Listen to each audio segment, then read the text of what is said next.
My name is Leon Pieper, and this is the story of the time I almost died as a kid.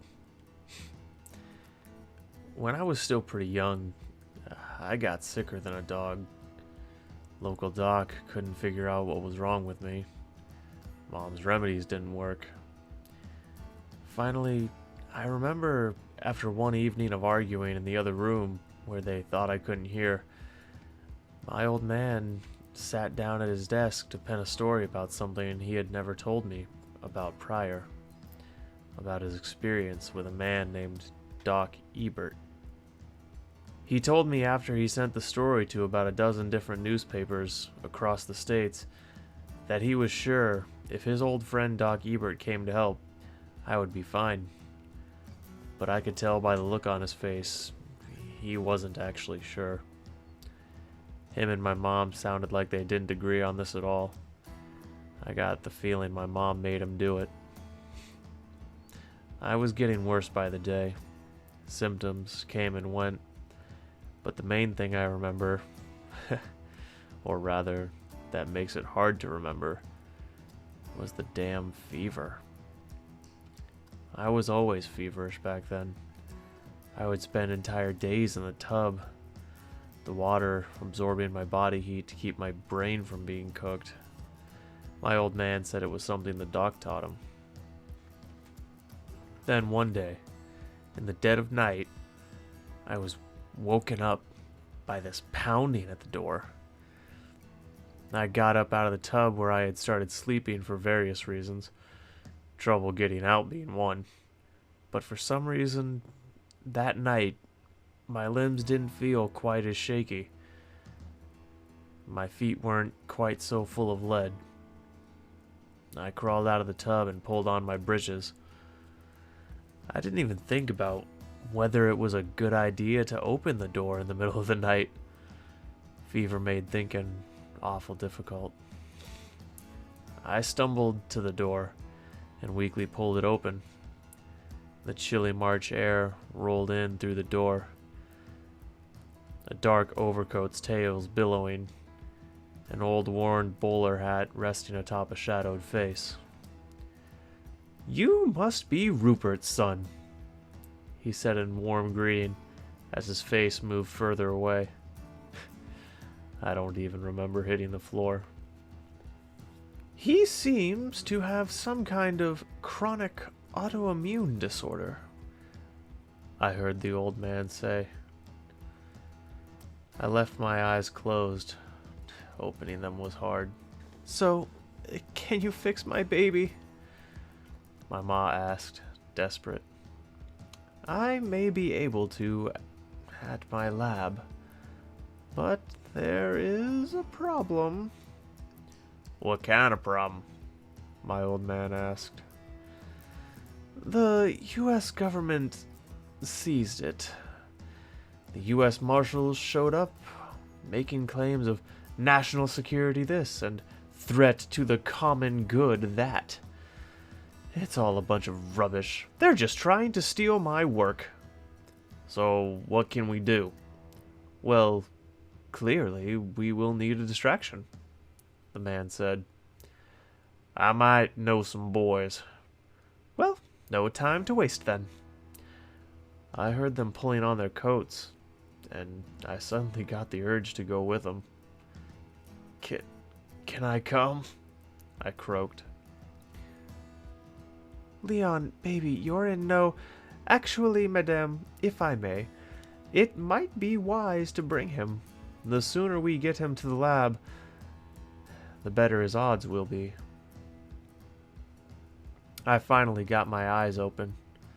Ma looked like she wanted to argue, but my old man shot her a look. I know what it meant. It was his final say look.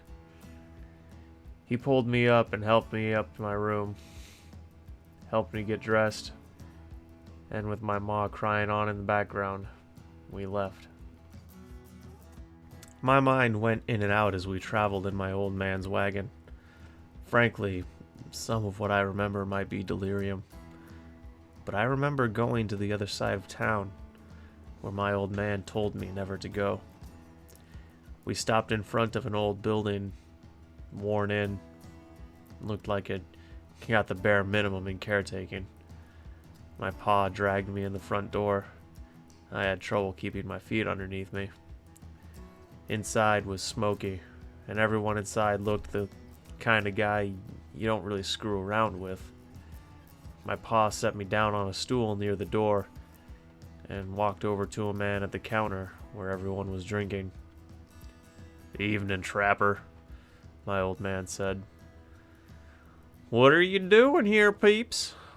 I thought we had an understanding," Trapper said. He was a bit older than my pa, and a lot more grizzled, and if the scars on his face were any hint, he had seen his fair share of scrapes. I know.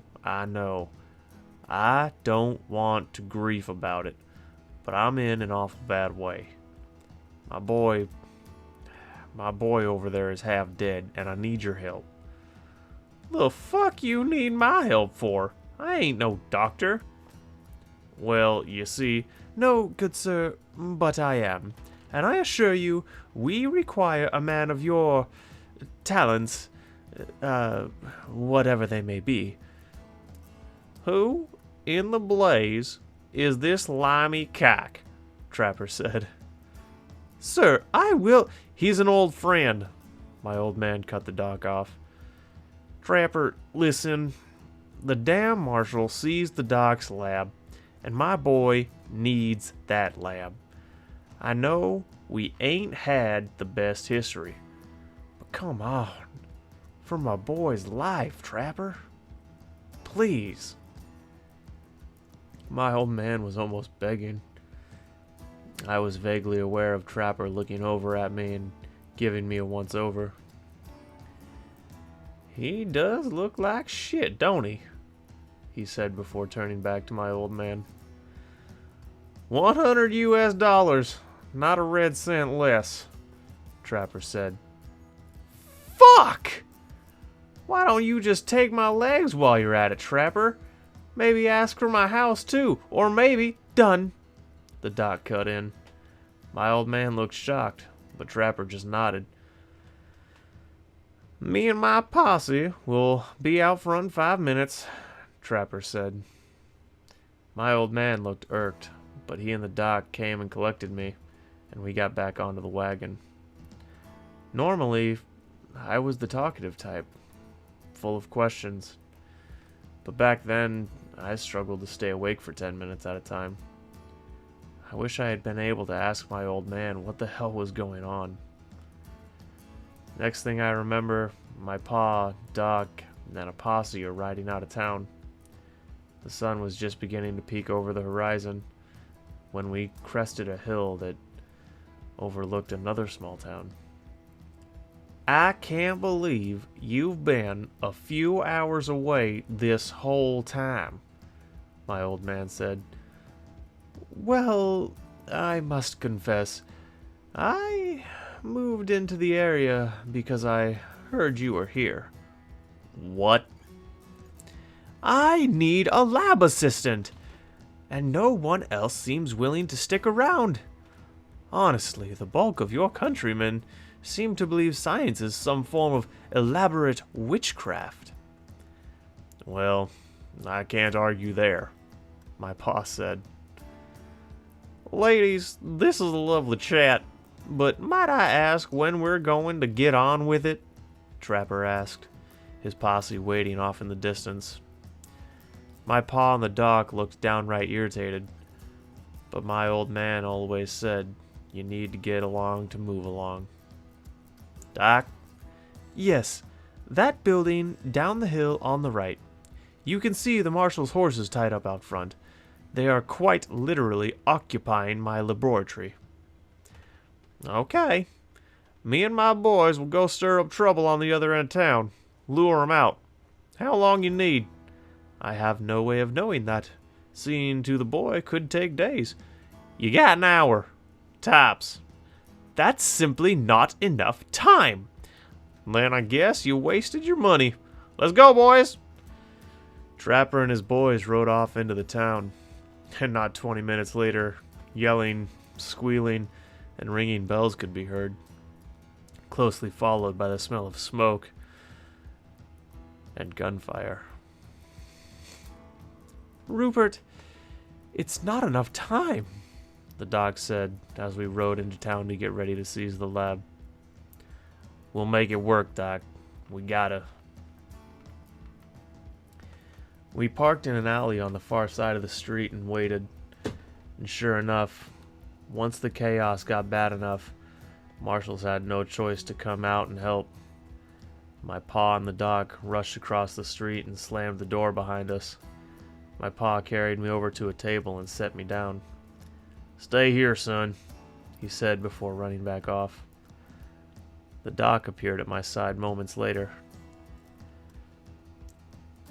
"Doc, help me with this." He turned to look in the direction of the door. "Rupert, what are you doing?" "Barricading us in." "Ah, serviceable plan, sir," Doc said as he walked over. I had just enough strength to lift my head and look around as my dad and the doc barred every window and door.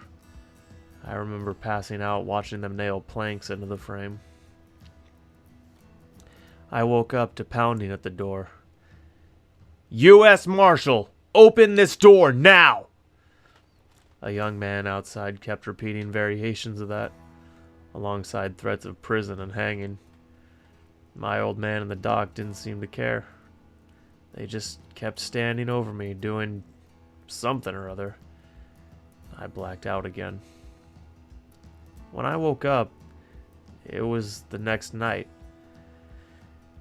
And I felt pretty good. Really damn good compared to how I had felt for months, actually. I was still weak, but the fever was, if not gone, not nearly as bad, and I didn't feel so delirious. First thing I noticed was a bunch of small tubes running into my arms. I began scanning the room and I found my dad sitting by the door, holding a rifle with his hat low over his eyes. I kept scanning the lab. It was like nothing I had ever seen before. All kinds of crazy glassware and gizmos. Sometimes I wish I could go back and check it all out. Finally, my eyes panned over to the far edge of the lab, where a man with gray skin and black eyes stood at a bench, mixing liquids in small glass tubes. My breath audibly caught in my throat, and the man looked over. Oh dear, he said as he noticed me looking and set down his stuff. "You were not supposed to see that. Not supposed to see that at all," he said as he walked over. He poked some weird-looking needle into one of the tubes, and I blacked out again. Over the years, when I've told this story, people keep insisting I was just dreaming, or the fever was making me see things. But I know what I saw. I woke up when the sun began peeking through the boards of the windows, and the marshals once again were pounding on the doors. My old man stirred in a hurry, and to my surprise, I actually sat up to a sitting position, by myself. "Feeling better, I see," the doc said, walking over, once again looking like a normal man. Yes, sir," I said tepidly. "My boy!" My old man rushed over and squeezed me in a hug like he hadn't in months. "Rupert, mind the tubes." Right, Doc." They began removing the tubes from my arms while I sat confused as to what was going on. My memory still trying to arrange all the fragments collected in my fever. "We're breaking the door down in 5 minutes!" the marshal shouted. "Doc?" "Just go, Rupert." "But Doc..." "I have no family, no one waiting on me. Your wife needs you, Rupert. Your son needs you.